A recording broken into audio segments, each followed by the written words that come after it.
It's now time for the American Idiot Show with Tropic Thunder, the Pretty Boy, the Manic Hispanic, Fox, and Money Mike, where we look at the most divisive headlines in the country and we present both sides of the argument. It's the American Idiots, and it begins right now.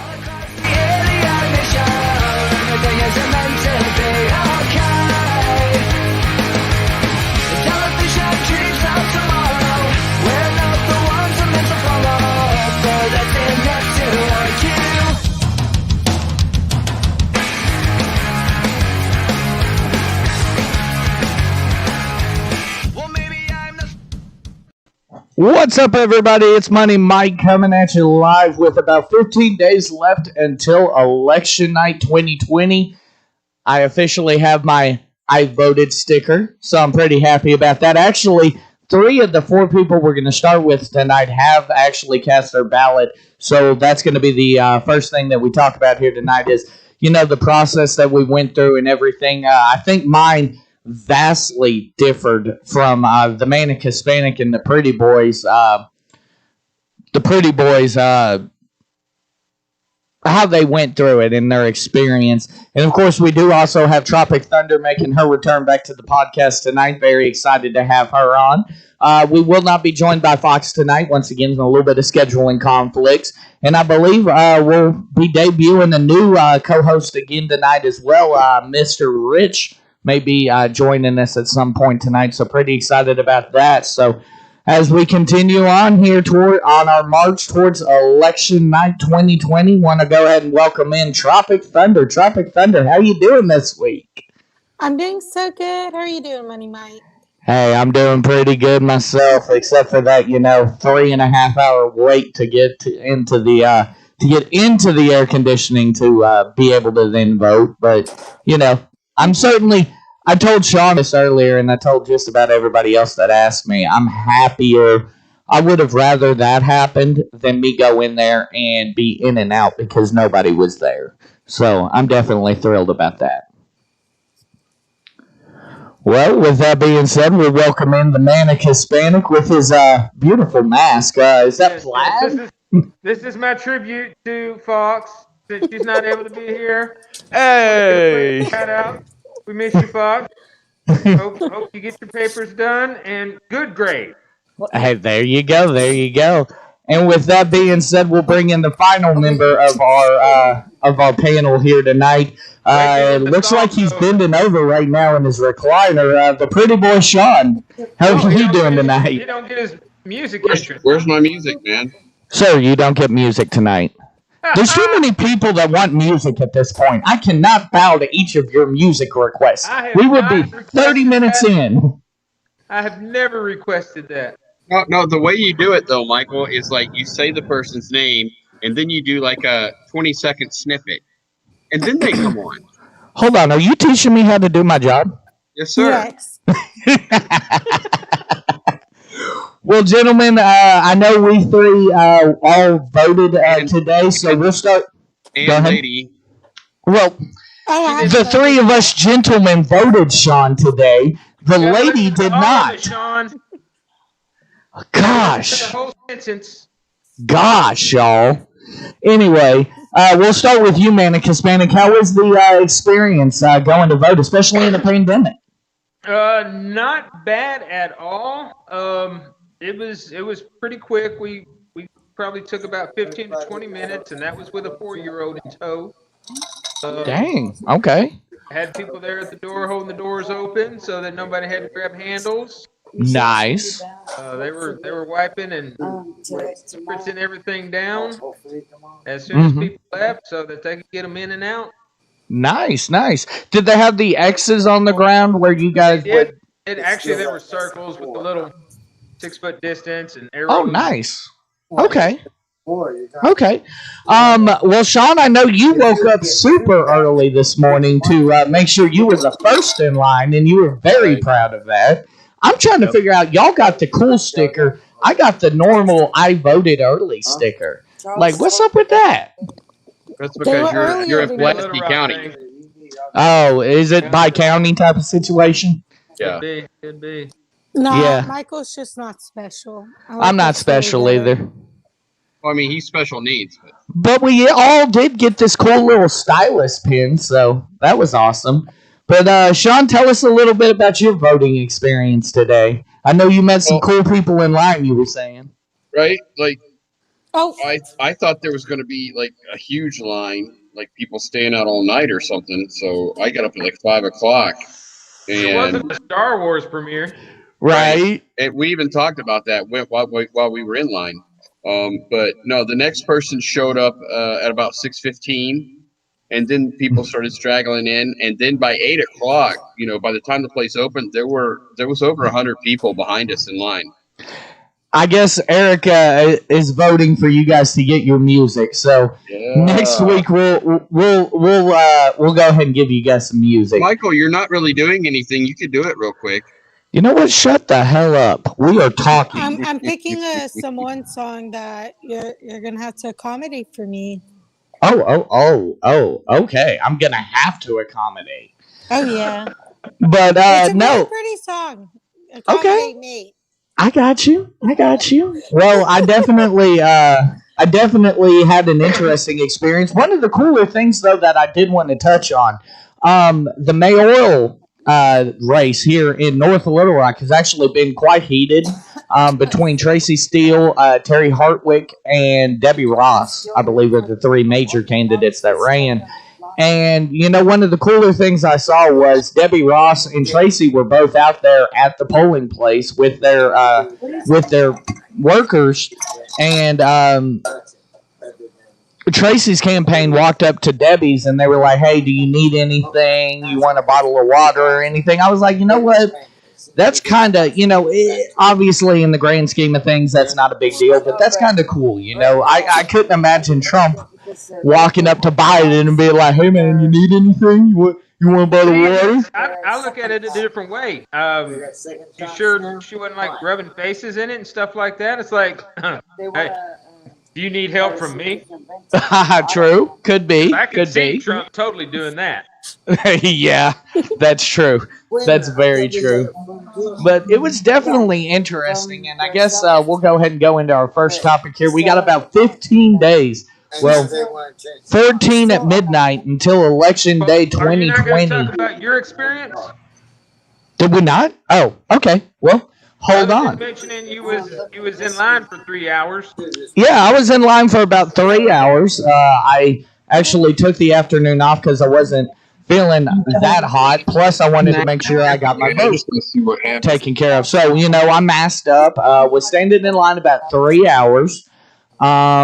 Met some pretty cool people. The first ones that I met were people telling me about how China should pay us all back for our lost wages due to COVID-19. So that was an experience. And then I was sitting there talking to a lady who actually works at the Park Hill Baptist Church daycare, and her daughter, who was voting for the first time. It was pretty cool. We were remarking, the same thing about, there's a lot of people in line, but there's not a lot of young people. And that's something we've kind of talked about here, Hopefully it's a situation where they're coming to vote later. And they're not going to vote, and they're just not going to vote. That's a little bit disheartening to not have seen as many young people as what I expected out there. There wasn't a lot of young people where I was either, Sean. Sean, yeah, did you guys have any young people? There was maybe 4 couples.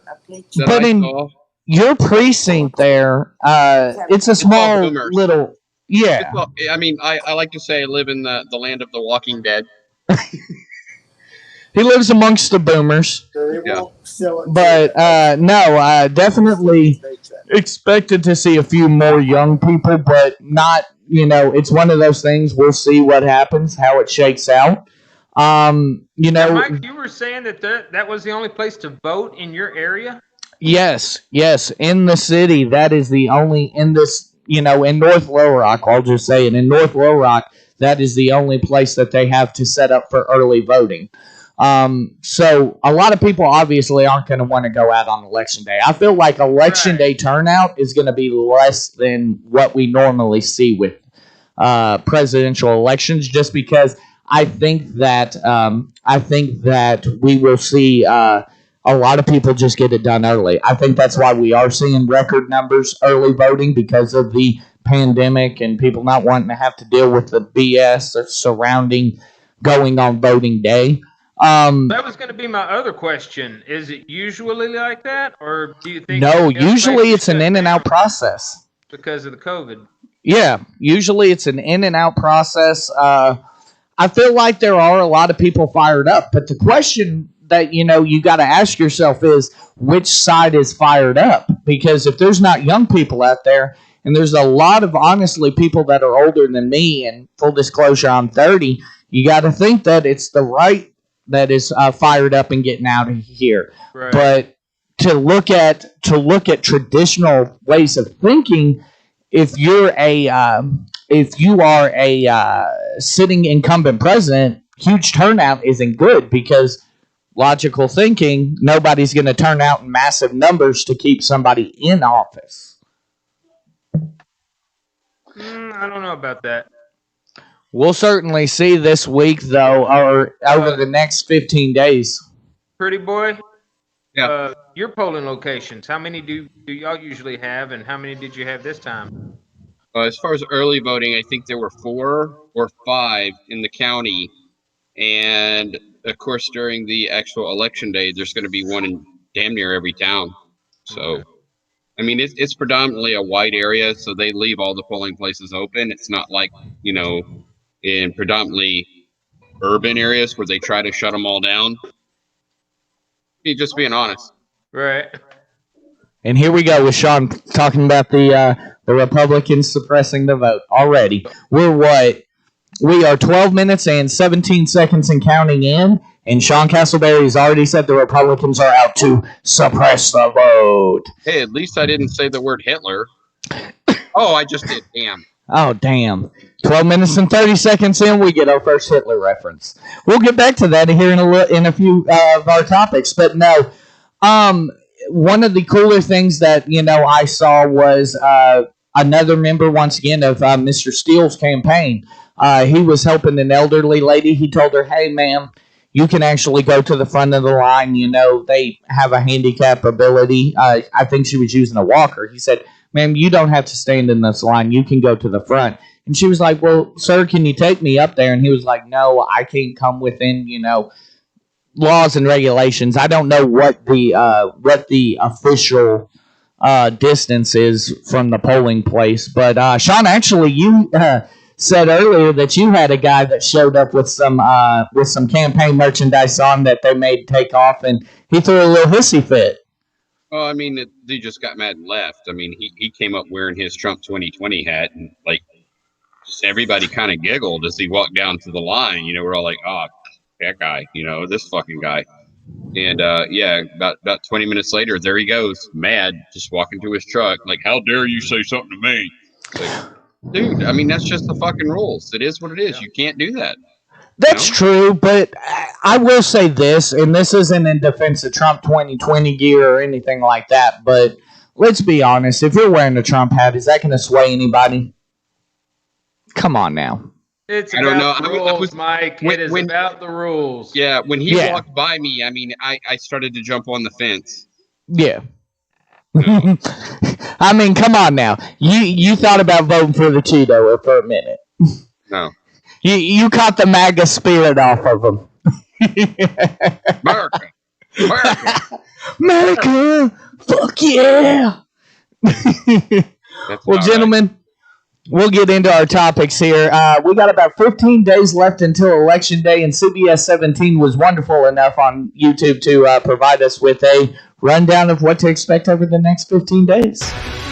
Well, CBS 17 is your local election headquarters. Election Day is just 2 weeks from tomorrow, and both campaigns are feeling the urgency to get voters to the polls. As Deborah Alfarone reports, Democratic presidential nominee Joe Biden is stepping off the campaign trail today, while President Trump is on his way to Arizona.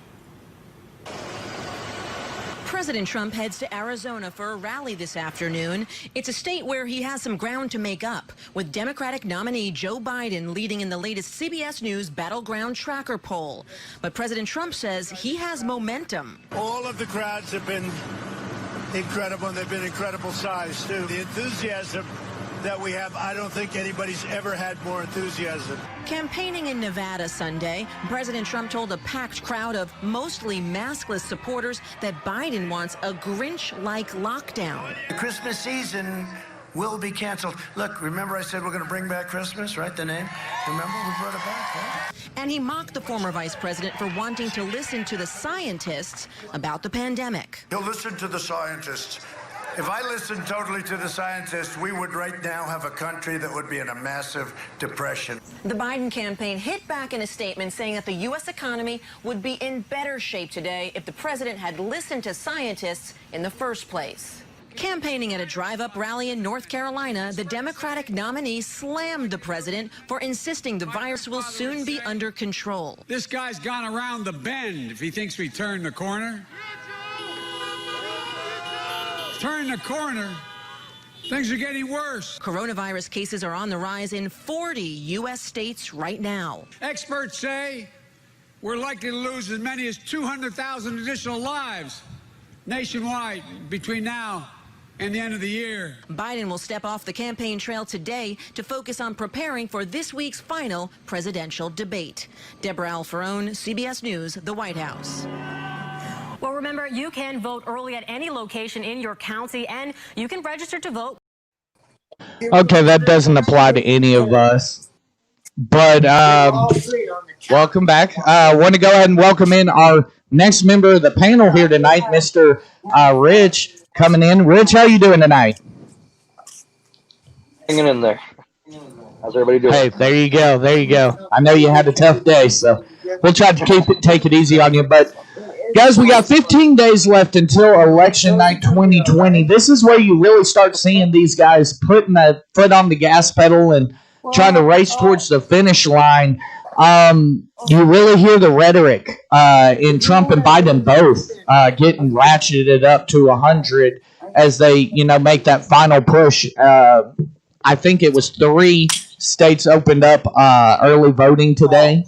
So one thing that's telling to me, though, is Arizona. Arizona has been a pretty red state for quite some time, and right now polls are showing that Biden has an advantage there. Of course, I'm wondering, though, if that has a lot to do with Trump's arguments and his detest for their former Senator John McCain. We'll start with you. That could play into it, but you also have to think about what the polls look like in 2016. You're absolutely right about that. And just because the polls are saying one thing doesn't mean that's the actual case. That's true. I mean, and the thing about it is with that situation, I believe that one that they showed the numbers on actually was within the margin of error. But, I mean, we're talking about, for the first time in quite some time, Texas being in play. Texas is a battleground. How mind-blowing is that Texas is a battleground? I can't even tell you the last time that I can remember Texas went blue. When was it?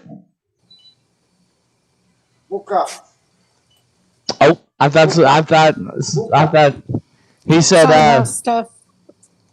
I thought one of y'all said something about when the last time. I think it may have been Kennedy or Johnson the last time that it actually went blue, but the fact that Texas is in play is kind of mind-blowing. That's like California being in play for the Republicans. But there's been a few states like that because even Biden has had to go and do his meetings in states that were usually pro-Democrat. That is true. That is true. And it seems like right now what they're focusing on is about a handful of states that they think are going to determine the election. North Carolina, Florida, of course. I believe Ohio, Pennsylvania, and I want to say Michigan are the 5 that they're really narrowing down as to what is going to decide this election. So, I mean, I believe Trump carried every single one of those states in 2016. Yeah. All Biden has to do is take one away. That's all he has to do is take one of those states away, if my math is correct. So, I mean, it's yet again, we're to this point where, and they said it probably best on election night 2016, Trump has to draw an inside straight to be victorious in this thing. And I think he knows it because now he's coming out and, actively saying things like, if I lose, I'm going to leave the country and things like that. Do you guys, 15 days out, do you guys think that Trump believes he can win this election? We'll start with you, Manica Spain. I believe he still can win this election, yes. Okay. Rich, do you think... I was going to say, let's not take out the fact that everybody called him, like, before election night even started, everybody said there's no way Trump can win. Absolutely no way. He's got to do a million things to win. And he came and swept the whole entire U.S. Nobody expected it.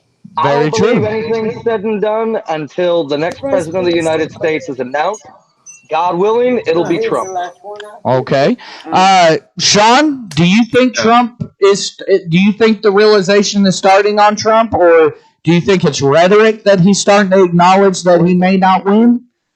I mean, I thought it was interesting that he actually said that he mentioned twice that he might get beat this week. And then he made, like you said, he made the comment, if I don't win, I'm going to leave the country, which is, please do. Yeah, bye. Tolly, do you think realization's setting in, or do you think this is Trump just trying to fire up the base? I think that for any president that's running for a re-election, there's a lot more room to lose than to win, unless you just have an undeniably great first term. Like, it's just how it's going to be. Right. As far as Trump, I do feel like there's a lot of dissent within the Republican Party of displaced Republicans, but I could say the same about Democrats. Very true. And I don't rest on either side of the line as far as our political parties are concerned or anything like that. I don't fully support being Democrat or Republican. I feel like doing either is like joining a cult. But very true too. But I don't know what to say about Trump's chances of winning, because he didn't win the popular vote, and I don't think he'll win the popular vote again, but that doesn't mean he won't win the Electoral College again. Well, and that's literally all he has to do. All he has to do is win this handful of states. And, as we've said before, draw that inside straight, and bingo, bango, he's ready to go. I still really think it's anyone's race, personally. I think there's a lot of drawing support for both sides right now. So you're absolutely right. I mentioned that we saw a lot of people, but I didn't see a lot of young people. So that made me question, is it a lot of people fired up for Trump, or is it a lot of people fired up to, get Biden in there? It's going to be something that I'm probably asking myself up until election night, that, we'll know. I've told Sean this before. Once we know where Florida or Michigan goes, that's when we'll know who's going to win this, I believe. If Trump loses one of them major states, you can pretty much chalk it up as a loss for that night. Unless he just pulls out a wild card and fucking pulls like New York or something.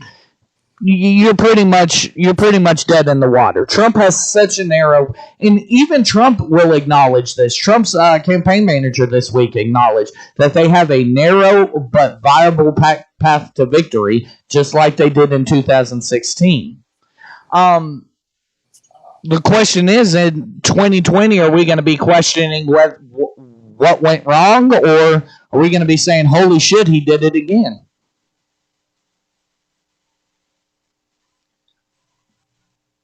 Anybody? I think I've made it pretty clear on my thoughts.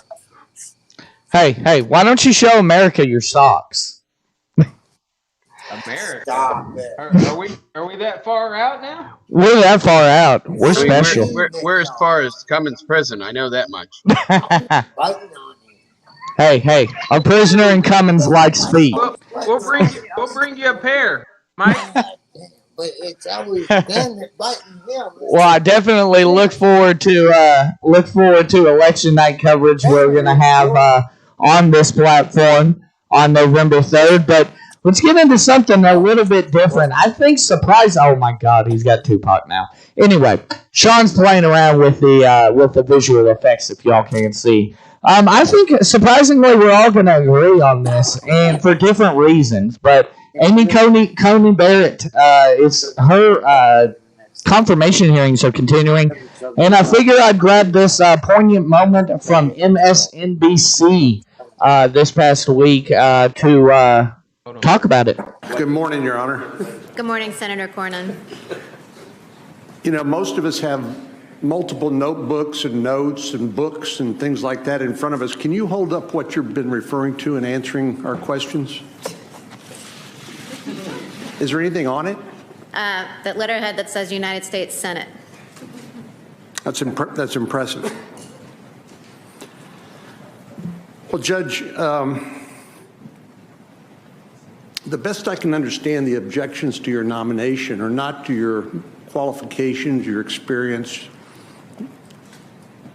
or training, but it's that you have or you will violate your oath of office. I find that terribly insulting.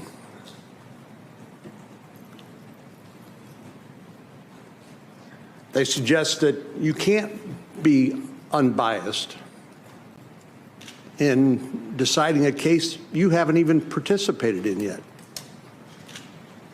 I find that insulting as well. Hey there, I'm Chris Hayes from MSNBC. Thanks for watching MSNBC on YouTube. If you want to keep up to date with the videos we're putting out, you can. So that's just a little bit of what happened, just a one little snippet of what happened this past week with Amy Coney Barrett. But the thing that I really want to point out is a stat. So for a party that has been championing Kamala Harris interrupting or telling Senator Pence, "Sir, I wasn't finished speaking," obviously taking a shot at him for interrupting a woman, the Democrats have interrupted Amy Coney Barrett in her responses 78 times in these nomination hearings. The hypocrisy. Yes. The hypocrisy. Yes, the hypocrisy of it. It's just that's what they do. That's perfectly fine. I apologize. That's exactly what they do. I mean, at this point, we know what's going to happen. We know the end game. Why are we still doing these hearings? I mean, Manic Hispanic, I think you're probably all for just getting it over with and putting it to a vote. But I'll ask you, is there any point at this juncture to be continuing these hearings? No, there isn't, and it doesn't matter to me if it was a Democrat president putting somebody in or a Republican president putting someone in. If they get to a point where the best they can do to try to trip somebody up is ask what you're writing down to keep you on a straight answering path, then you have nothing. So what is the point? I would agree with that. It's not that I don't think that they have nothing. I think that at this point, it's the Democrats using a lot of stalling techniques. And what are you stalling for? Like, you're not going to win the end game. So the point of stalling is lost on me. Tropic Thunder, I mean, do you see the point of continuing these confirmation hearings?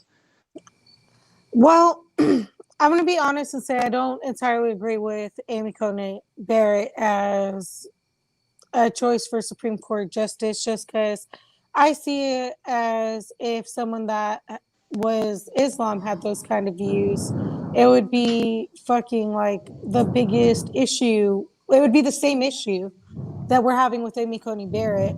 So I think we need to recognize that. However, I think she did really well during her confirmation. I don't see the reason for continuing it. I think she, as someone that does not support her at all, as nominee. I think it's a fucking shame that she was interrupted that many times when, as women, we deal with that every day in a workplace, and it shouldn't happen in your fucking Supreme Court justice confirmation hearing. Like, Right. let's be real. I do support all of that rhetoric, but do I support Amy Coney Barrett? No. Do I support the way Democrats treated her? Also, no. So we talked about this last week with ACB. She's got a certain mindset, and you know she is a Christian. She subscribes to what Sean calls as the cult. I forget what Sean. What's the organization that she is a part of? What's the name of it again? The People's Promise. The People's Promise. So she's a part of this organization. Yeah. But my thing has always been, and I'll argue this again, it's frustrating to me that we automatically assume that she's going to allow her religious beliefs or anything else to guide her on her decisions, when I'm gonna say she said the exact opposite. We can't put that all on her. A lot of that fear isn't necessarily all about Amy Coney Barrett as a standalone candidate. A lot of that also has to do with the Supreme Court justices that have already spoken up saying they want to overturn the equal rights for gay marriages and such. When we're talking about this issue, it's not a standalone Amy Coney Barrett issue. Everyone I talk to, it goes hand in hand with what's already going on at the Supreme Court.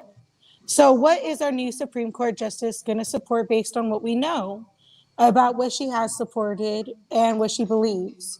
That's the real worry. It's not just about Amy Coney Barrett. She's not some damn Salem witch up for trial. It's about what the rest of the Supreme Court is doing right now. And I say the rest, it's really just the two justices that have spoken up about it. But Right. It's still something that's up in the air and that's now being debated again. And if your civil rights were debated every 4 years, you know, that would be an important issue to hang on to when we're talking about the next Supreme Court justice. Very true. Very true. Manic Hispanic? Two things I've got. Number one, I guess I haven't heard a lot about the Supreme Court already wanting to overturn stuff. Otherwise, I think they would have tried to take shots at it. The two justices did recently come out and take shots at gay marriage. And it was reported by if you remember, major news network, including Fox, CNN, MSNBC, even Forbes. Forbes was one of the first articles I saw about it before it actually hit CNN, Fox, or MSNBC. I think it was Clarence Thomas and somebody else. I remember Thomas. I don't remember the other gentleman. From Was it Alito? Was it Alito? Look at that, because like I said, is it Alito? I think it was Sam Alito. Yeah. It definitely wasn't, because I remember we were talking about Thomas, and I thought he was the Chief Justice, but that's it's not Warren. Who's the Chief Justice? Good Lord. Roberts, yeah. It wasn't Roberts, but I got Roberts and Thomas mixed up.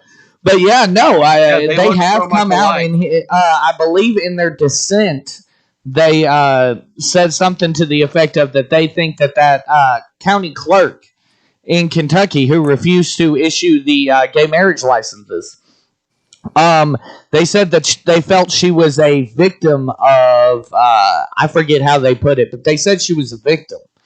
And I'm like, bro, that's kind of bad rhetoric for somebody sitting on the Supreme Court to be using. I mean, what this really boils down to is that one political party has all the control, and they're trying to stack the deck of the Supreme Court. And this happens. The pendulum Which is bullshit either way. But the pendulum swings both ways all the time. Right now, it's the conservatives' term, and they're doing everything that they can to get everything that they can put into place.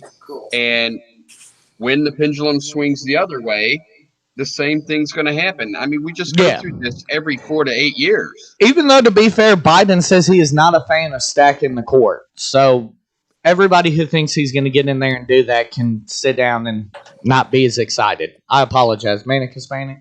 All right, my second point, from previous, is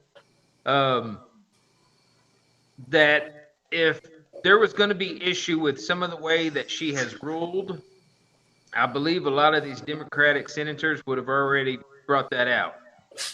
Al Franken did bring that out back in when she was being brought forward for the seventh District Court of Appeals.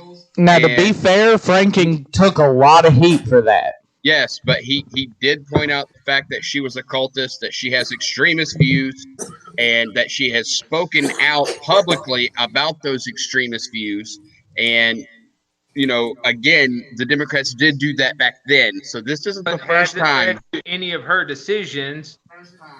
Well, we don't know that because, I mean, when she says publicly that she defers all the decisions in her household to her man, because that's her religious belief, we don't know if she's in those chambers calling him up, hey, what should I do, honey?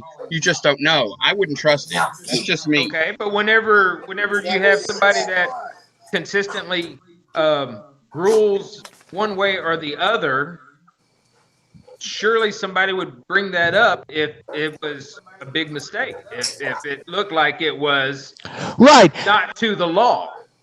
And I feel like there's a lot of what ifs on this, Sean. There's nobody saying, okay, so why did you rule this way in this case? There's a lot of what if she gets there and she decides to rule against gay marriage. Well, if you can bring me something that says, hey, she voted this way whenever she was in the Seventh Circuit. But that's asinine because when I want to see some proof that she...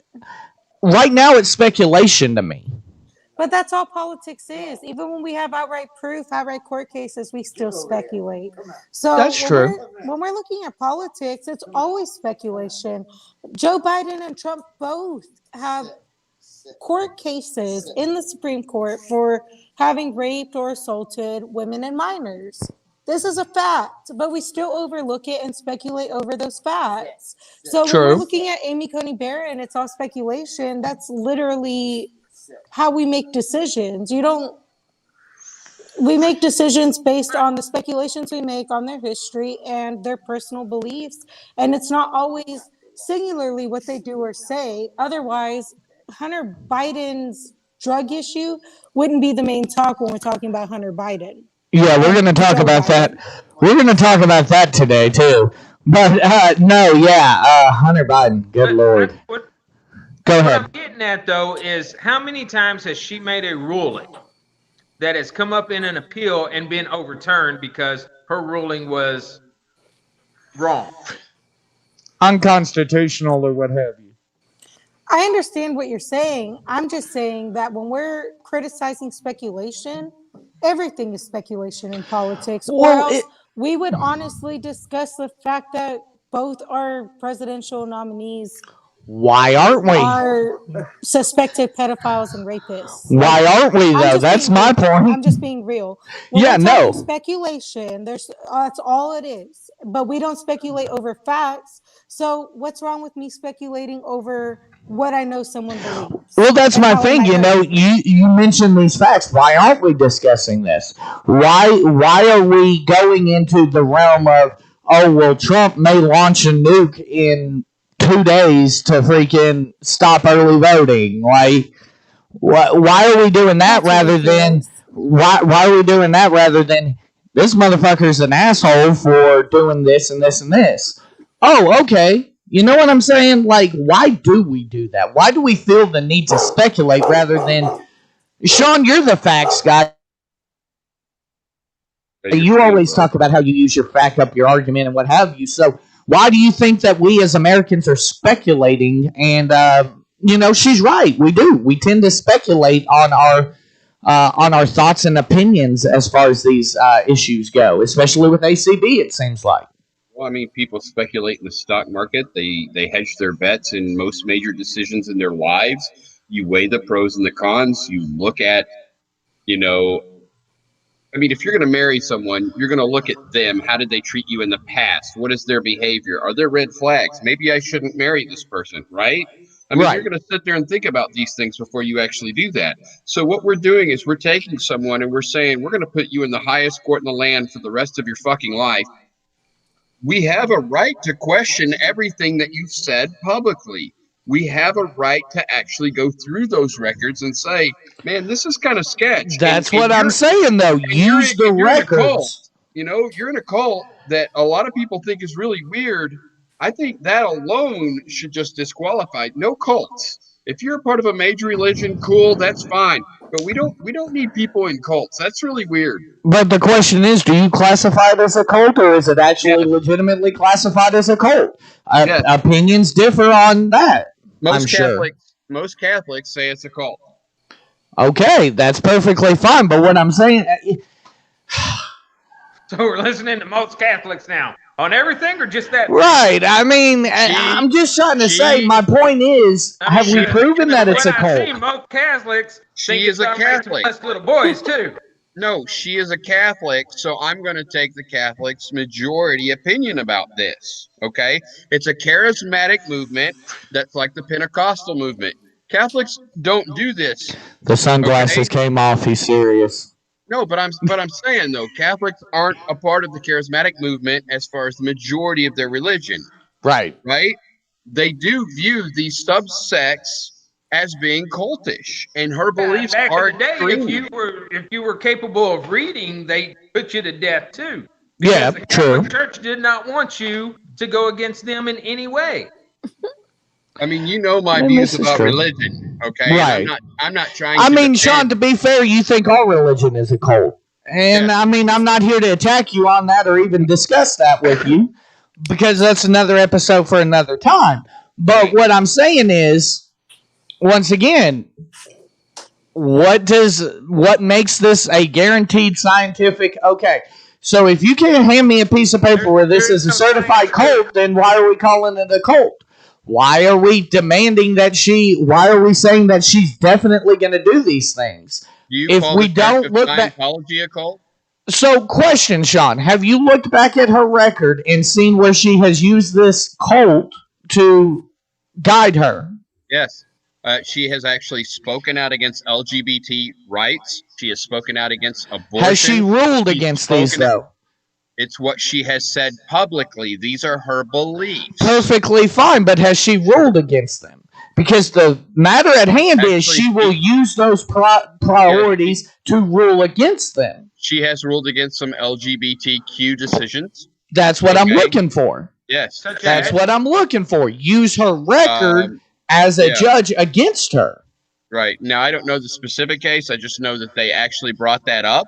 And they when they asked her about it, she refused to answer. Okay. So, I mean, she's going to get through anyway. It doesn't matter. Right. I mean, this is kind of, when they do this, the only time that a Supreme Court judge doesn't go through is when the black guy puts one forward. Here we go. Here comes Sean. We're now 43 minutes and 17 seconds in, and Sean has already talked about.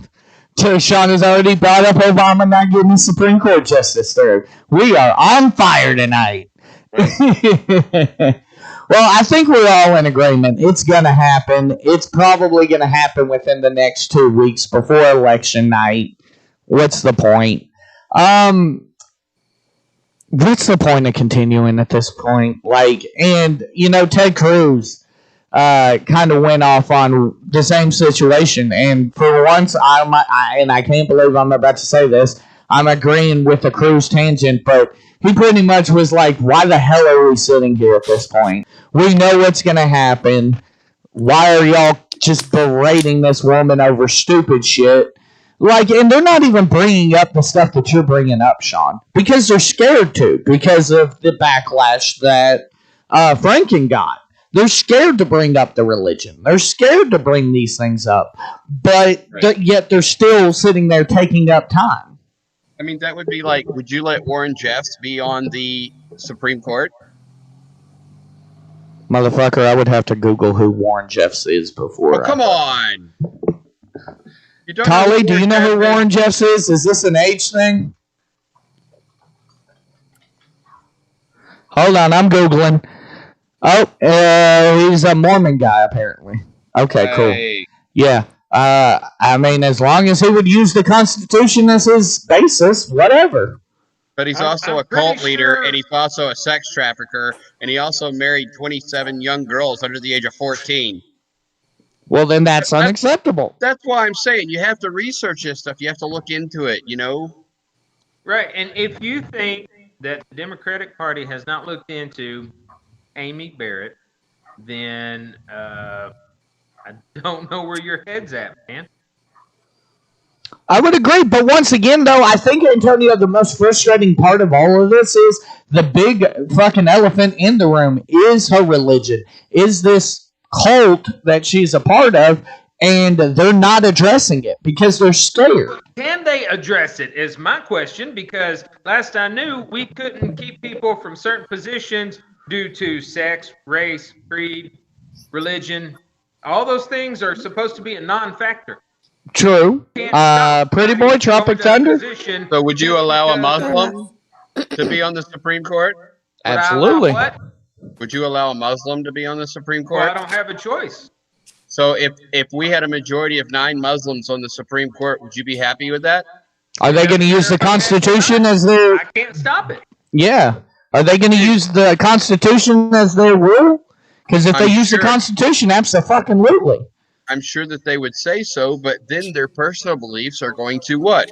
Affect their judgments. It's human nature. You're speculating again. Everyone speculates.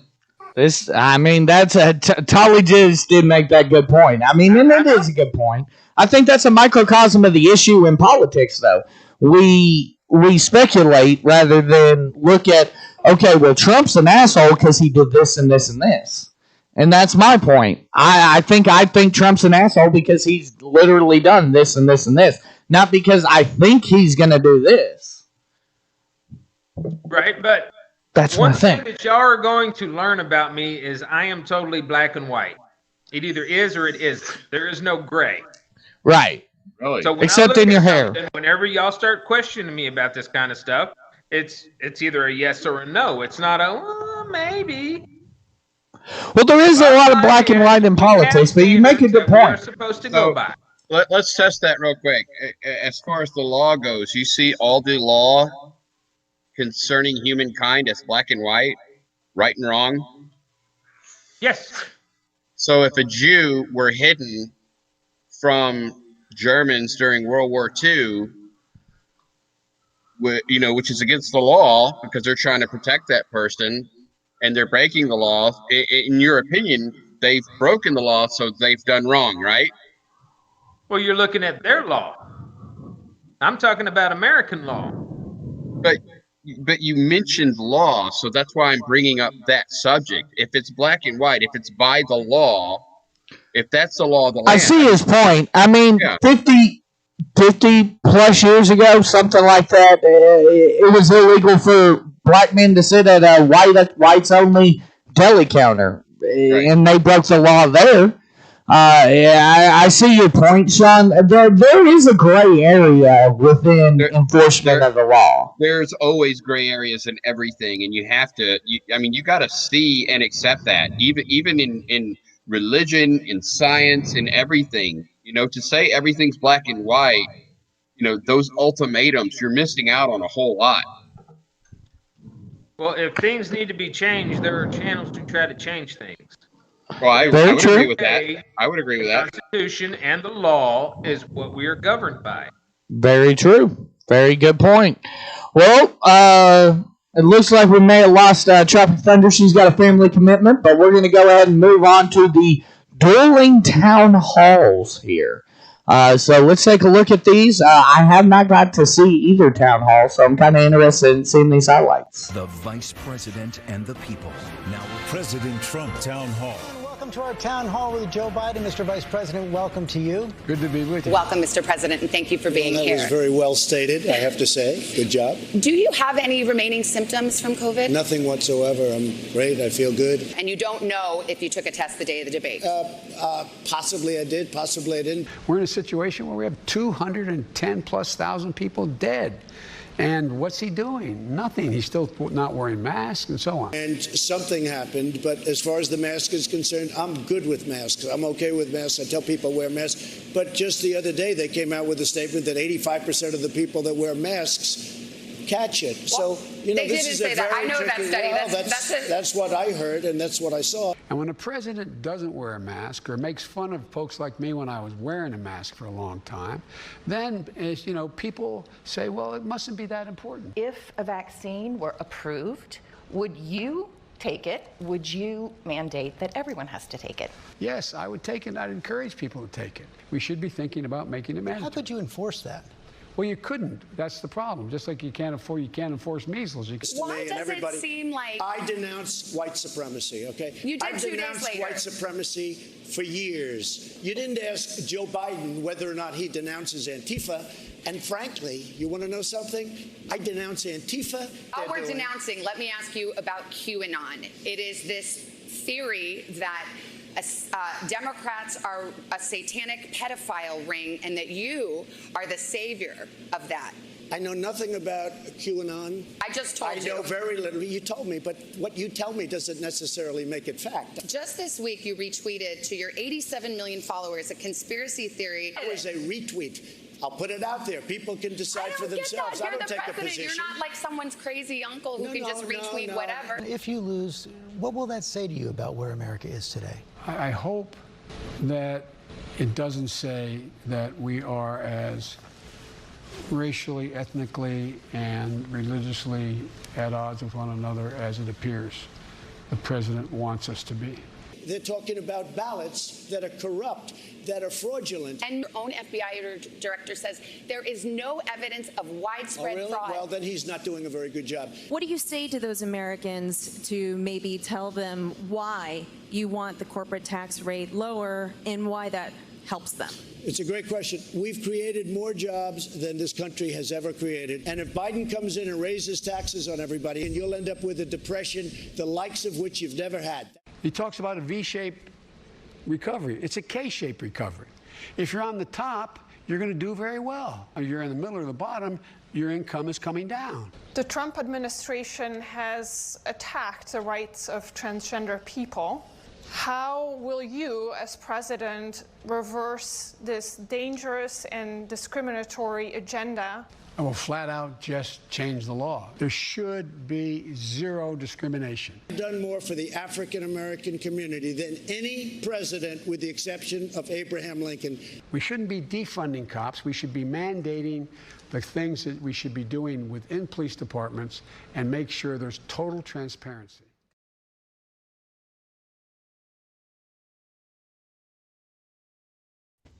Okay, so I want to start out by saying this. And I can't believe I'm going to say this, but I've read this quite a few times in the on Facebook and on social media, period, where a lot of people are saying that these, it seems like Trump's not only debating Biden, but he's debating the moderator at the same time. I will say this much. In that town hall, I believe that the lady that he was with, and I don't know her name, but the lady that he was with acted completely unacceptably. I believe that she stepped out of her role as a nonpartisan person, just sitting there to basically feed him questions. And she just did things that I did not appreciate her doing. And I believe that the other guy was handling Joe with kid gloves. So we'll start there. Manic Hispanic? The media has always been biased against Trump since he announced he was running. To begin with, he was the laughing stock, and then whenever it turned out he was going to beat Hillary, it became the bash campaign. So it doesn't really surprise me that the media has continued the same thing they've been doing for the past 4+ years. Right. Pretty boy, did you feel like the person on the NBC town hall with Donald Trump acted responsibly?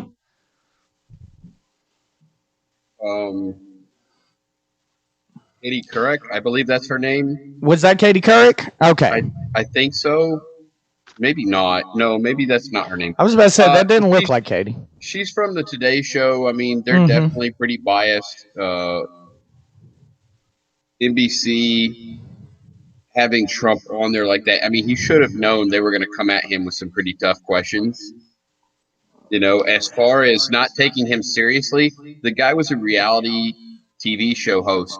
No one should have taken him seriously. The fact that when he did become president and they started the attack against him, everyone should have expected that. I mean, that's not the one that they wanted to win. I don't have a problem with the questions. I have a problem with the tone that you used. Once again, I know that he's not the most popular person in the world, but at the end of the day, he is still the president of the United States.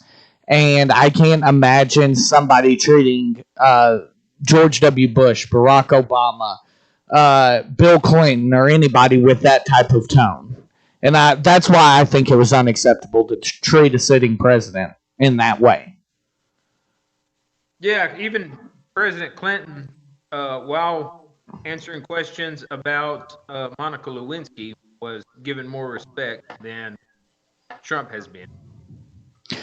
And trust me, I'm not on the Trump bandwagon, so don't anybody direct their hate tweets at me. But some other interesting things that came of that. The talking about the corporate tax structure. What Trump said there, and I know I'm about to get a lot of hate from Sean Castleberry on this. What Trump said there actually does make sense. If you tax these corporations, what are they going to do? They're going to find a way to get around that. They're going to leave the country and go where they're not going to be taxed as much. Most corporations have already left the country for China and Mexico. There's a lot that have came back because there's no one that came back because of anything that he did. Nothing at all this administration has done has caused any business to open or new businesses to start. I mean, when he says that, those are complete, absolute lies. No car companies were opened anywhere in this country because of something that Trump did. He lied about that. The coal industry is tanking right now. When he said he would bring back coal, it's absolutely worse than it was the day he took office. He fucking lied about that as well. As far as corporations that have gone to China, they're all still over there. All of them. My thing is this, though. Has he made it any worse for business in this country? No, when he gives like millionaires and billionaires tax cuts where they can take the wealth of this country and take it offshore. Are they doing that, though? That's the question. Absolutely. He does it and all his friends do it. You know that they do. I mean, in theory, I will say this. Jeff Bezos is worth $900 million right now, and he paid 0 taxes last year. Well, then that's a situation where they need to be taxed. I'm just saying that we don't need to tax the holy hell out of them. But why? Where can I find his tax not? information? What's that? Where can I find his tax information? Jeff Bezos? Yeah. They've been announcing that for 2-3 years now. He doesn't pay taxes. Who's been announcing it? Who's they? Everyone. Fox News, CNN, anyone that you look up. All right. Jeff Bezos is worth $900 million. He doesn't pay taxes.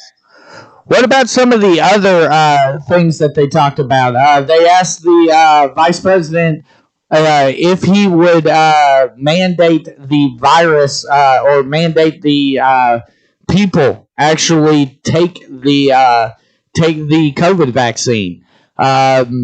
He did not say he would. He did not. He said that he would take it gladly, which I mean I would as well. But he did not say that he would mandate that for the people across the board. Something that Trump has attacked him and said he's going to make you do these things.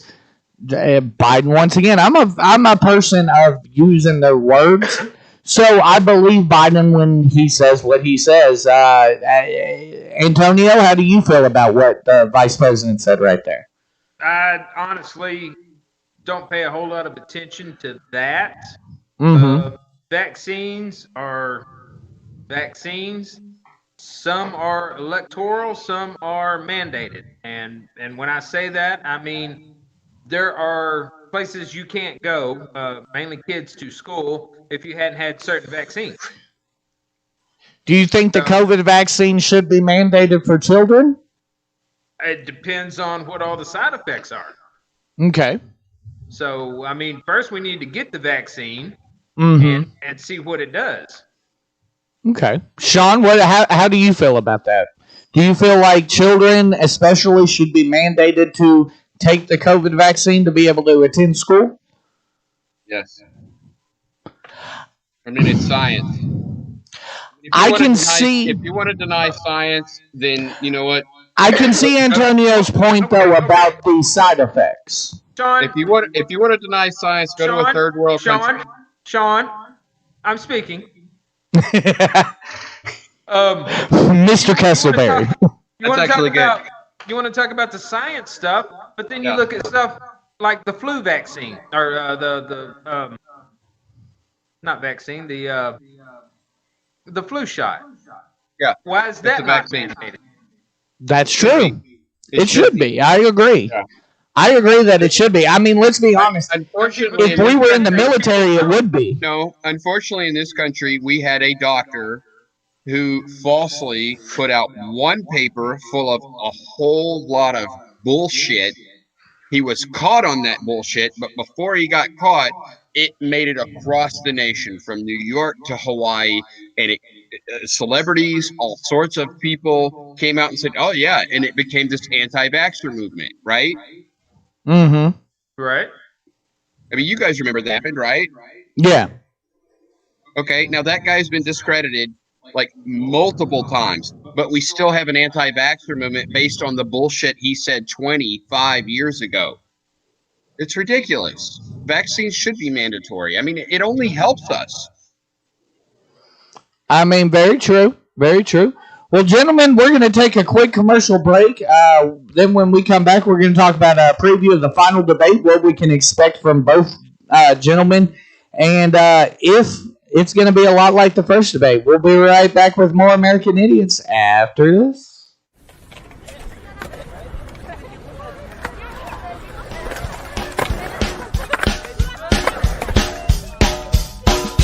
Each and every Monday night at 7 p.m. Central Standard Time, join Money Mike, Tropic Thunder, Fox, the Manic Hispanic, and of course the pretty boy Sean for the American Idiots podcast, a look at the most divisive headlines in our country, and we present all sides of the argument. It's the American Idiots podcast live on Facebook and YouTube at the American Idiots podcast pages and on Talk Radio 49.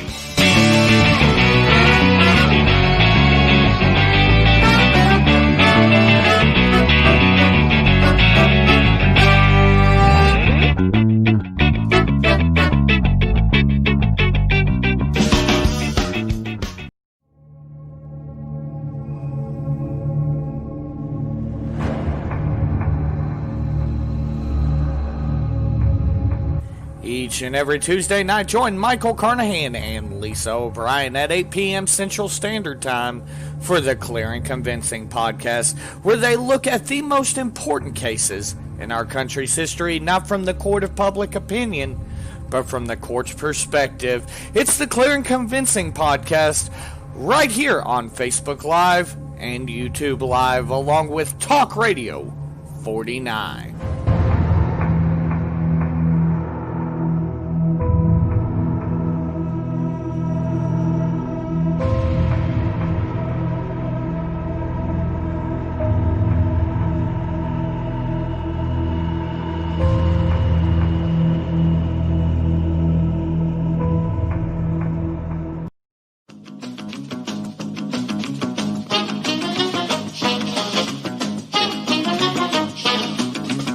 Each and every Sunday, join Duck, Michael Carnahan, and the pretty boy Sean Castleberry as they give you your weekly wrap-up in all things entertainment and conspiracy.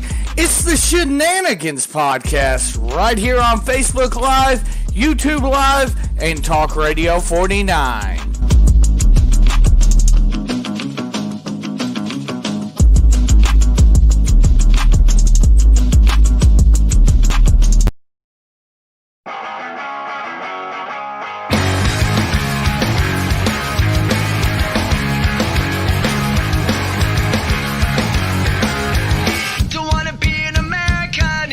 It's now time for the American Idiot Show with Tropic Thunder, the Pretty Boy, the Manic Hispanic, Fox, and Money Mike, where we look at the most divisive headlines in the country and we present both sides of the argument. It's the American Idiots, and it begins right now.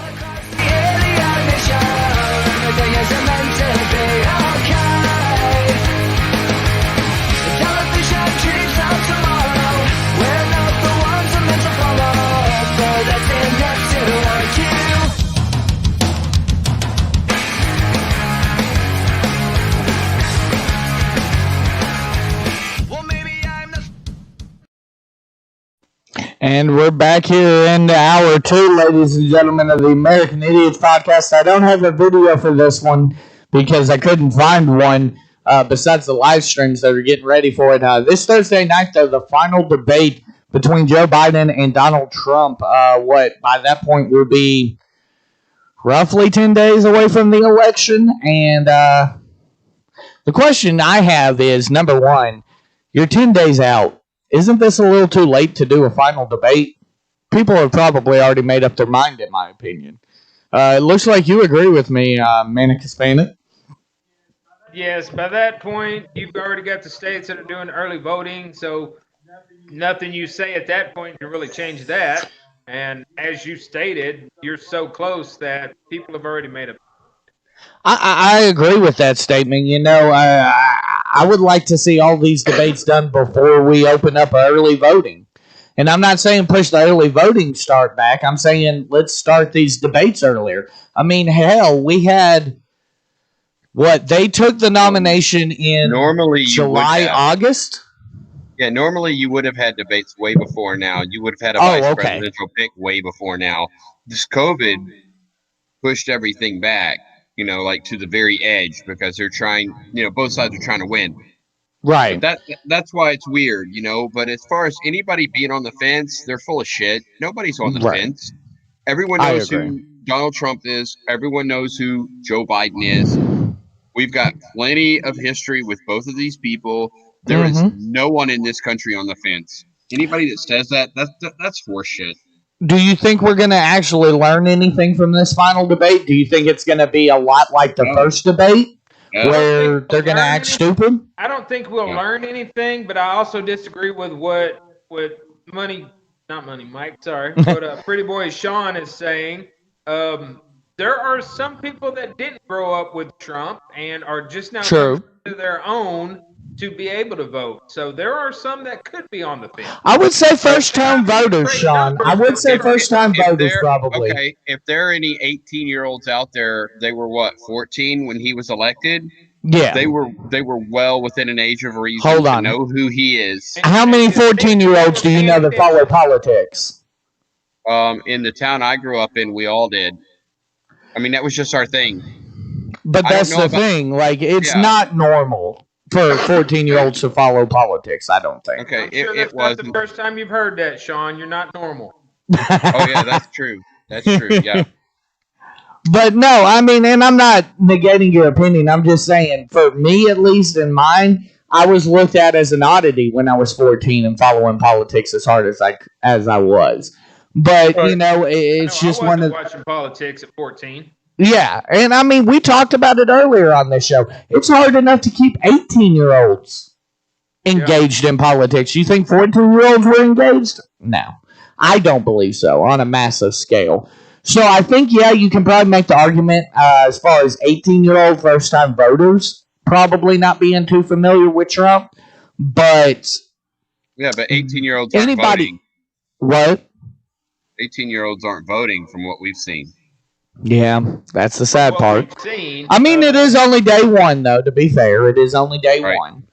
Right. But yeah, I mean, you look at this. I don't think we're going to learn anything new. I think what we're honestly about to see is 2 hours worth of ratcheting up once again up to 100. The rhetoric, the I'm better than this guy, and I'm not going to answer any questions. Basically, I'm just going to tell you that Trump sucks or Biden sucks, and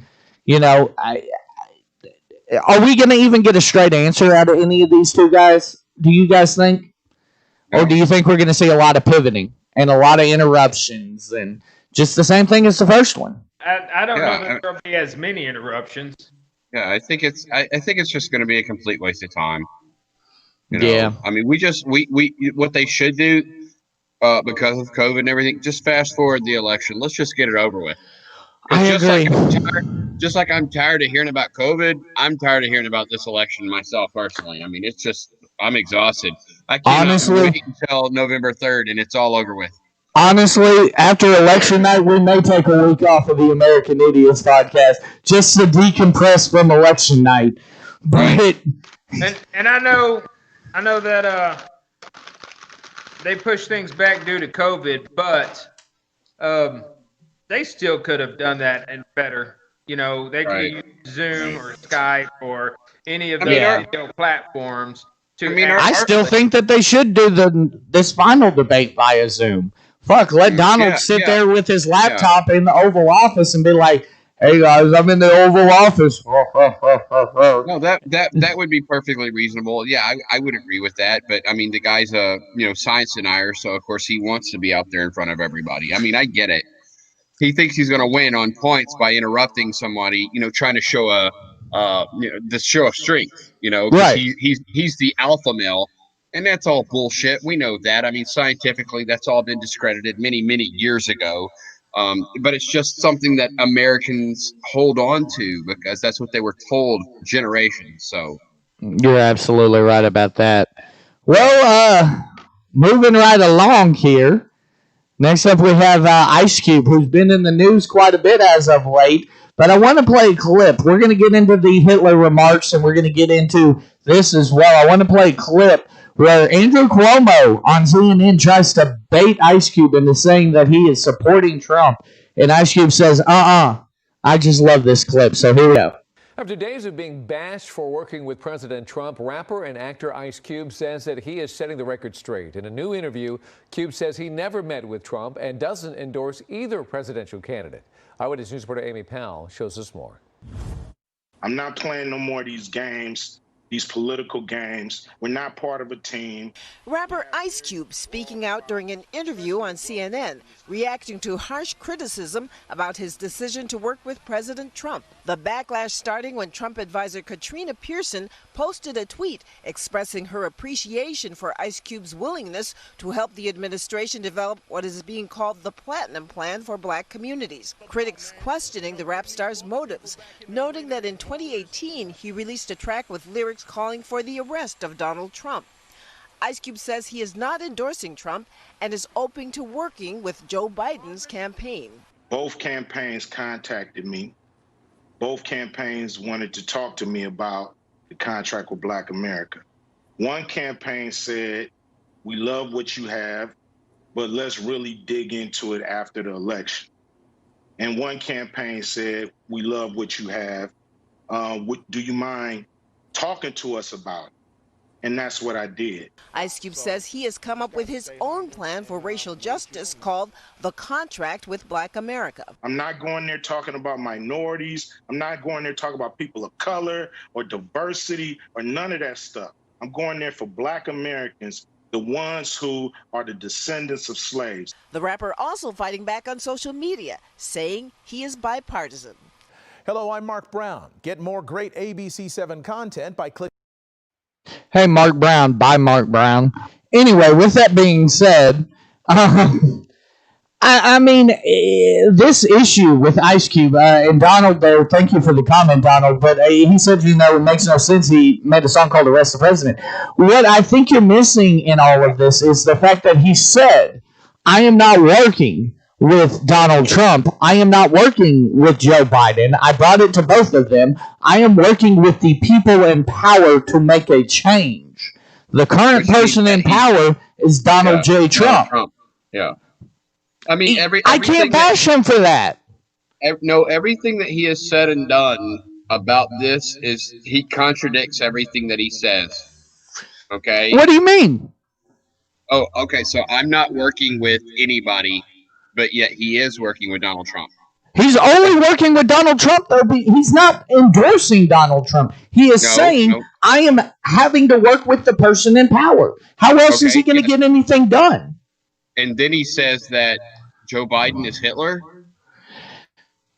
I haven't seen anything that actually confirms that he said that. See that. Yeah, I want to see a video, and if anyone out there can post a link and comment a link on that where he literally said Joe Biden is Hitler, I would greatly appreciate that. And for someone who was so outspoken against the police, fuck the police, arrest the president, all the things like Donald said earlier. I mean, he has been so against the white establishment all of his life, and then he's just going to turn that off all of a sudden? But Sean, once again, though, is it him turning it off, or is it him having to play with the cards that are dealt? Manic Hispanic, that's what I look at. I look at it as, how am I going to make a change unless I address this with the person in power? He's having to deal with the person in power. And until January 17th... He's not coming in for minorities, and he's not coming in for this, and he's not coming in for that. He's coming in for black people, period. So right there, that's already a racist thing to look at. He don't care about white people. He don't care about Mexicans. He don't care about anybody else. He doesn't have to care about anyone else but his own people if that's what he wants. I respect that opinion. If that's I can understand that. What I hate is the Uncle Tomery of his attitude. Okay, and I'll say that people can hate me for saying that, but that's the way it looks. I mean, all of a sudden you're just like, Ice Cube did what? No, Ice Cube has spoken out against this all of his life in power. He should have. I mean, one of he should have. Yeah, he should have done this 4 years ago. One of his most famous lyrics is that he would never have dinner with the president. Did he have dinner with Obama?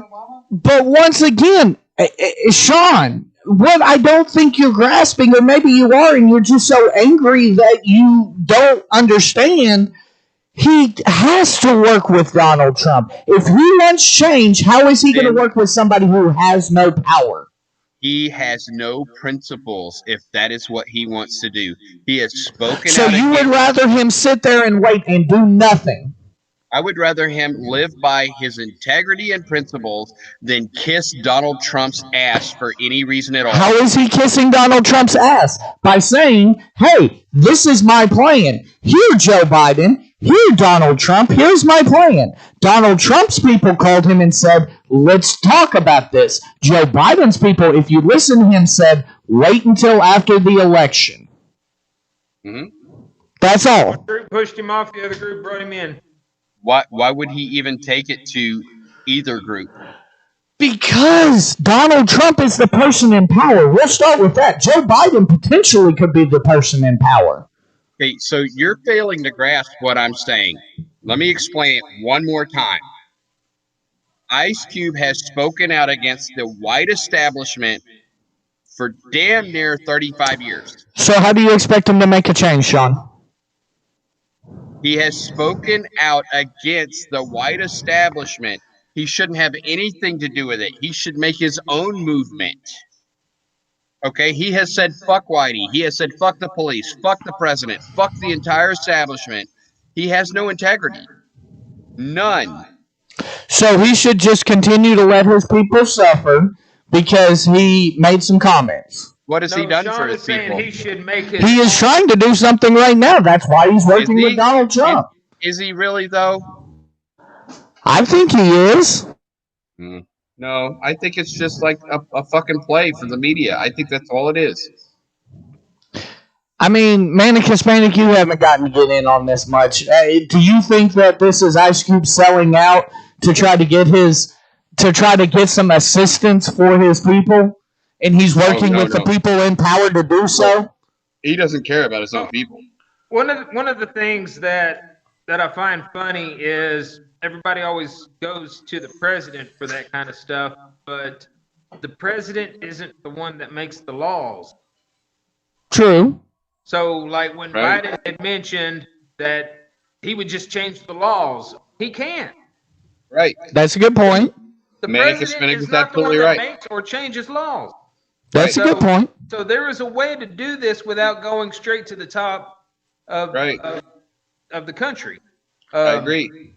What Sean is basically trying to get out is saying that Ice Cube can stand in the background talking about these points to let somebody else pick up the ball and roll with it. Right. But my thing is this, though. Ice Cube was trying to stand in the background. If it wouldn't have been this dumbass person on Trump's team, and I forget her name, but this dumbass person that was like, yeah, Ice Cube supports us. Yeah, thank you, Ice Cube. We would have probably never known that this happened. I don't believe that Ice Cube was looking. Ice Cube went on that interview to say, I wasn't looking for anything. I was looking to get my plan for my contract with Black America taken care of so that I can help advance the relation. He still has no integrity. He sold out. It's bullshit. He should have taken that to Obama if he really believed in what he was talking about. Yeah, I do. Why did he wait until now? Years ago. Yeah. I mean, Obama should have done so much more for the American people, and he didn't because he wanted to be reelected, so he played it safe. Then by the time he was in his last 4 years, he couldn't do anything because Congress was against him. True. Well, I'll just say it, and I know I'm in the minority here in this group, but I think that Ice Cube is just trying to do what he can, and he's just trying to help in any way that he can, and he's unfortunately playing the cards that he's been dealt, and we've all been dealt. I think Martha Stewart's done more for the black community than Ice Cube. Damn. Martha Stewart. Yes. Damn. Okay. So another one I don't have a video on. Joe Biden's campaign manager has come out over the past week and said he believes that polls are closer than reported. Do you think that this is Joe Biden as campaign manager saying that polls are closer than reported to get people out and continue to have them fired up to vote, or do you think they actually believe that they may lose this election? I think because of what happened in 2016, they're just saying it because they want to get everybody out there. Manic Hispanic? Oh, I totally agree with what Sean's saying. I've said it before, man. I said it earlier in this podcast that you cannot trust the polls. Never trust the polls. I would agree with that. The polls. I will say this: never trust the polls in the Trump election. We haven't seen the polls go wrong in a non-Trump election yet, but it's like when your mom told you never trust the strange peanuts, Michael. Oh my Lord Jesus! I'm gonna choke you, Sean. I'm gonna choke you after this show. The bottom line on all of this is that you can't trust a survey when the survey only talks to a portion of the people. Very true. Very true. And I think that's something that came home to roost in 2016 is people didn't people trusted those polls and they didn't trust the fact that they're only freaking polling a larger sample of Democrats than Republicans or what have you. Republicans rather than Democrats in the Fox News poll. It's one of those things, and they're only talking to likely voters. So what about the person that doesn't consider himself a likely voter and still goes out and votes for Trump? That's what you get in 2016. So I will buy that the polls are closer than what we expect. I still, though, there's something about this that makes me think that Joe has got the lead at least. But here's where I think he may run into a brick wall if he doesn't get out in front of Hunter Biden, his son. So we're going to start out and talk about the crack pipe. And that's something that I think me and Sean are going to agree on. I don't think that he has any control over what his son does. And then we'll get into the Ukraine issue here in just a moment. But real quick, we have Bloomberg Politics with the story on it. The New York Post, clearly pro-Trump, puts out a cover treatment on Hunter Biden, on Ukraine, sourcing out Mr. Giuliani, Mr. Costello, his attorney, maybe sourcing out Steve Bannon as well. It's a lengthy article about the vice president compromised by Ukraine. The indirect allusion is picked up by Mike Allen in Axios 20 minutes ago, who basically says, with Mr. Biden so reticent because of the campaign because of the pandemic to campaign, that Mr. Biden has really not had the scrupulous analysis of most candidates. Is that true? Look, I'm going to cut to the chase here. I mean, here we are 20 days out from an election, and you know this, Tom. The audience knows this. I mean, you look at the Twitterazzi, you look at the pundits on both sides of the aisle, and what they are doing is auditioning to be a lobbyist of sorts or a consultant of sorts in an administration to arrange meetings. Those meetings cost a lot of money. The question from a geopolitical sense is who advises the commander-in-chief, right? We've seen this play out in the past 4 years. It obviously predates this White House. But the question that the Post is touching on is on foreign policy, who will have the commander-in-chief's ear? In this case, should it be President Biden as he's looking at rallying Western allies in Europe, as he's looking at the Nord Stream 2 pipeline, as he's looking at dealing with Russia, which he says he would be more combative with? Who would be arranging his meetings? Okay. That's the central question. Enough of the gossip, enough of the sideshows. That's the key question that if there is a debate, that President Trump and Joe Biden will contrast each other on. And just to give you a window into surveillance, John Farrow's over in London right now, and he's looking at the football fixtures for the weekend and all that, and Lisa's worrying about how gloomy to get in the next 10 minutes. I'm looking at a wall screen over here in my studio, and it's non-Biden, non-Biden, non-Biden, Biden, and then Fox, of course, Kevin, is 24/7 on Joe Biden and Ukraine and Hunter Biden and that. Does that kind of polarity work in this election, or is this election so unusual with 20 days ago that the old formulas don't work back to Jefferson and Adams? Well, I think you could argue that MSNBC did the same thing with Natalia Veselnitskaya a couple of years ago. But look, the bottom line here is twofold. This is the crunch time with 20 days out until the election, and the president is in need of some type of major trajectory shift between now and election day, and they're looking at every possible opportunity in order to do so. Well, gentlemen, we'll start off with first the controversy, the picture. I want to start off with that. The picture is of a either passed out or asleep or whatever, Hunter Biden in a bed, and it appears that there's a crack pipe right outside of his mouth. I'll start off by saying, number one, that has no bearing on Joe Biden to me. Just like Asa Hutchinson's drunk-ass son has in his DWIs have no bearing on Asa to me. I think to be upset and blame Joe for the sins of the son, so to speak, would be wrong in this case. And I'll start with you, Manic Hispanic. I agree with you on that. I mean, I know that I, as a young man, did not do things the way I was taught by my parents.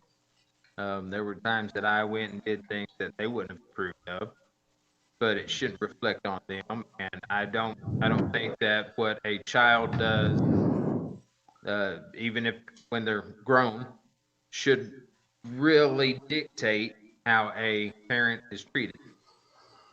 Right. I completely agree. I mean, I don't believe, and of course I was like, no, I was negative too. I wasn't even born yet when Bush Sr. was elected, but I don't think anybody was using Bush Jr.'s alcoholism and reported drug use against Bush Sr. when he ran. So I don't know where this has all of a sudden come from, But even if Hunter is a crackhead, bro, that's got nothing to do with Joe. Joe didn't put the crack. Now, if Joe put the crack pipe in his hand and we had a picture of that, yeah, we got a problem. But come on now. I mean, politics is politics. When you look at the history of this country, people have attacked people's wives. They've attacked their parents. I mean, it's gotten pretty fucking brutal, even in presidential campaigns. Just in my lifetime, I remember how they attacked Jimmy Carter for his brother, Billy, being an alcoholic. Obviously, Bill Clinton, his brother, who was the big cokehead. Oh, I forgot about Bill's brother. Yeah. George Bush had the alcoholic, son, going through all the bullshit. When his son ran, the same thing. I mean, it happens. They always attack the family, and they that should be a line that nobody crosses. I agree. On either side. So yeah, I lost. Yeah, hold people. I mean, I didn't have any respect for Trump anyway, but I definitely don't have any after that. I mean, you just don't attack somebody's family. I agree. I agree with that statement wholeheartedly. So let's get into something that I do think affects Joe Biden, the Ukraine situation. So here's my thing. If there is any fact, which they haven't released an email, they just said, the New York Post just said that there's an email. There's no release of the email, nothing yet. But if there is a legitimate email out there, after all the quid pro quo shit with Ukraine and everything, that could be a legitimate issue for Joe that he's going to... Joe needs to get out in front of this, in my opinion. And, I mean, that may be what he wants to use the debate for on Thursday.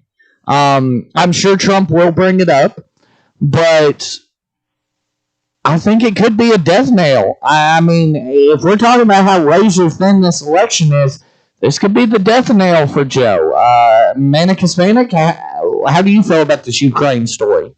Well, it's not just Ukraine. From what I've heard, there's several countries that have had to pay Joe Biden, and there are several emails that tie into all of that, what I've heard. Mm-hmm. And like you said, nothing has really come out that was concrete. So that may be, like you said, what he's wanting to do is try to get out in front of this, but I don't know that he's intelligent enough to do that. I absolutely think that he needs to, no matter what, whether it's accurate or not. Perception right now is going to be a problem for him because some people don't wait for the concrete evidence. Some people are going to jump to the conclusion that, oh shit, Joe is in bed with... Shut up, Sean. No, but I mean, touche, I guess. I guess you make a good point. We still haven't found them emails. It's kind of convenient. But, the thing, and I think that's the big difference, Sean. We're not saying a deleted email. We're saying that I'm waiting for the smoking gun to be sat out. But some people are, We're all waiting for that smoking gun, and it's not going to come because Joe Biden is a... You don't think there's anything to it? No, I think Joe Biden's a career politician who's been doing this for 40-something years, and he has never done anything that critically stupid to destroy his political career. That's not Joe Biden. I want to say that Joe is politically savvy enough to not fall into a stupid trap like this, especially knowing what Donald Trump just went through in his first term. But I mean, he just saw what if it's true, Obama it's true. No, honestly, he sat there and he witnessed how people called President Obama an ape, a Muslim, a terrorist. All the things that they accused President Obama of being that never were true at all whatsoever. They attacked his family. They attacked his wife. They attacked his daughter. They called his daughters and his wife apes because he's black. I mean, people say that President Obama brought all this division into the United States and created this political climate. In a way, you're right. Because as soon as a black man became the president, all the racists were enraged and emboldened enough to be like, oh, we ain't having this shit. I mean, I take the partisanship all the way back to 2000. I think 2000 is where it started because you saw that big ass divided election. But it is what it is. I don't think partisan politics have not been around since then. But you look at it and you're just like, holy damn, man! Like, if he was stupid enough to step on this landmine, he doesn't deserve to be president, first of all. But once again, we're looking at a maybe this is going to be released. Maybe there's an email. Like, I think if it comes out, if I'm Joe, I'm like, bro, you got this evidence. Right. Where the hell is it? And that's what he should be doing. No, you're absolutely right. You should just come out and be like, what do you got? Come on. Where's this email? Come on, give it to me. Somebody calls me an asshole. What do I say? That's the worst you got? I've heard worse from better. Come on. Right. I mean, and that's the thing. Like, it almost worries me a little bit that there may be even a granule of truth to this because Joe isn't. I don't even know if Joe's addressed it. I know he's addressed Hunter, but I don't think he's addressed the Ukraine situation since this came out. And it may very well be a situation where his advisors and his handlers are like, hey, Joe, avoid that. But Joe needs to be smart enough, in my opinion, to be like, get out in front of this and be like, hey, release the email. If you've got it, release the email. That's my opinion on it. Manic Hispanic, what do you think? Again, from what I heard, it came off of a device that was owned by Hunter that had dropped into water, and he was trying to get it fixed. People that came to fix it discovered this and supposedly made a copy of the hard drive. So if we have a copy of the whole hard drive, release that copy of the hard drive. My question on this whole thing is, whenever somebody gets stuff like this, why do they tease that they have it? Right! Either put it out or don't put it out. Like, bro, do you realize that the New York Post, and this is what's mind-blowing to me and why I kind of think there's not much truth to it, because the New York Post has to realize, if they released this email, they would have released the biggest story in the 2020 election, in my opinion. Right. I could be wrong about that. Sean, I mean, would you guys agree that this would be the biggest bombshell in the 2020 election thus far if there was an email to be released? You don't? No. I think the biggest bombshell was when they started putting all those photographs of Trump with his best friend Epstein. Oh, good God. And they were talking about how he raped a 13-year-old girl, but nobody cares about that. Well, apparently there's just as many of Biden in that montage as well. So, I mean, I can't really judge Trump on that. Biden was with Epstein? Biden, yeah, there's pictures. I've got to send them to you that I've seen Biden with Epstein, yeah. Yeah, I need to see those. I've never seen one. Yeah, for real. I'll try to find them. them. Manic Hispanic, I believe you actually talked about that as well. There are photos of Joe with Epstein, correct? I hadn't heard that one, no. Okay. I'll try to find them. But yeah, I mean, I think this would be pretty damning if accurate. I think this would be pretty damning for the. Maybe it's too late to be damning for the election, but it would be pretty damn bad for him if he were to have this come out. Okay, gentlemen. That's why I was saying. Go ahead. I just think it's a lot of crap whenever they sit there and tease it, trying to say that they're doing what's best for America, but they won't come out and produce anything. Right. Absolutely. So, gentlemen, I guess we pretty much ranks here tonight. So, it's time for the American Idiot of the Week. Do you guys have your choices? Yes. Okay. I've got mine. I'm going to start off with mine just because this one I think will piss both of you off. So, there's this little old lady in line today, And we finally got inside and into the air conditioning. And all of a sudden, this poll worker watched this little old lady. She had to be close to 80 in front of us.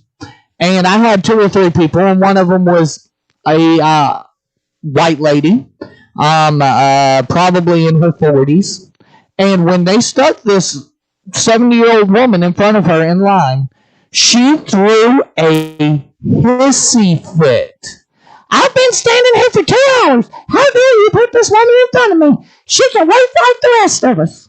So she's definitely my fucking American Idiot of the Week, and I hope she crashed her car on the way home and fell off a cliff. Awesome. Sorry. I'm a little angry about that. Have some common fucking decency. We'll go with you, Manicus Manic. Who's your American Idiot of the Week? The people that put these town halls together and gave these people questions and placed them in their seating order. If you're going to put a plant in the crowd and have them ask a question or be prominently featured, you need to make sure that they've had some decent acting classes. Because the gentleman who asked Biden the question and then sit there staring at him, not shaking his head yes or no, or even acting like he cared, you can tell it was a question he was fed. And the lady that was behind Trump, half dancing to say yes and no to agree with whatever Trump was saying, you could tell that those people were planted there. You've got some issues. So the people that set that whole thing up, those are my American Idiots of the Week. Okay, I like that. I like that one. Pretty boy Sean, who you got this week? I mean, it's Trump. And I have to say it's because he wouldn't denounce QAnon. It's a conspiracy theory. It's the worst conspiracy theory. I mean, it's made up of so many different conspiracy theories. I mean, like lizard people are running the country. Does Trump think he's a lizard person? I mean, who knows what Trump thinks he is? But that's what I'm saying, though. I mean, like people don't even look into the conspiracy. They show up to the rallies with the big Q signs. They want to feel special. They want to feel. They want to feel a part of something. Yeah, and it's like, come on, no, seriously, stop it. You make us all look like idiots. You know, I mean, I get it. We're all primates. I get that. We're very stupid primates, but we don't have to fucking make ourselves look that bad. Right. Well, there is one thing I did want to mention, though, real quick, that I forgot to mention about the town halls. Trump finally did just literally come out and say, I denounce white supremacy. Too little, too late? Manic Hispanic? Not in my opinion. Like I said, he has denounced it several times. Yeah. Okay. So, I mean, good on him. I feel the same way. At least he's finally coming out and said, I denounce white supremacy. Thank you. I mean, he said he could have. Michael, he has done it before when speeches were written for him. He's done it several times in the past. It's just that whenever he's by himself, he doesn't know what to say. And someone talked to him before this town hall, and they were like, I don't care what you say.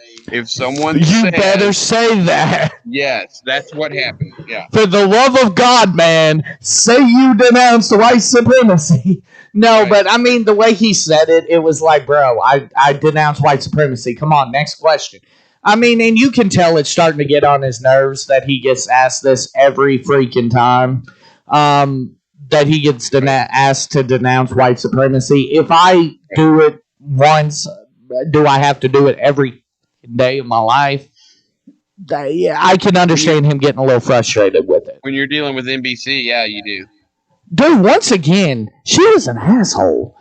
But, and then once again, it was crazy just complete polar opposites.